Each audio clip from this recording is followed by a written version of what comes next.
Ça s'appelle La cause du peuple. Patrick Buisson raconte les dessous de ses années dans les couloirs de l'Élysée.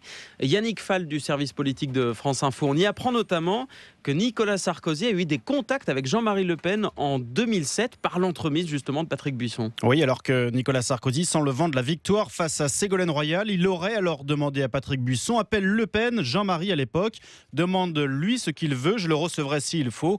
Un premier contact aurait alors été pris le 23 avril au lendemain du premier tour. 6 jours plus tard, Patrick Buisson aurait fait passer le message suivant: si Nicolas Sarkozy est élu président, il assurera une représentation équitable des minorités à l'Assemblée et au Sénat, autrement dit la proportionnelle. Quelques jours plus tard, Jean-Marie Le Pen aurait même rappelé le sulfureux conseiller pour lui dire des extraits de son discours du 1er mai.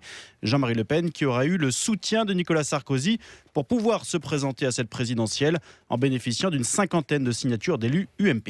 Et Yannick, le livre recense aussi les amabilités entre guillemets de Nicolas Sarkozy contre ses proches, des mots plutôt assassins. Ah oui, c'est un festival, même écoutez plutôt Jacques Chirac, le plus détestable de tous les présidents. Je n'ai jamais vu un type aussi méchant, avide et corrompu. Xavier Bertrand, un méchant lui aussi, 10 ans à se prendre des râteaux en plaçant des assurances en Picardie. François Fillon, pauvre type, minable, l'ancien Premier ministre venait d'inaugurer la mosquée d'Argenteuil.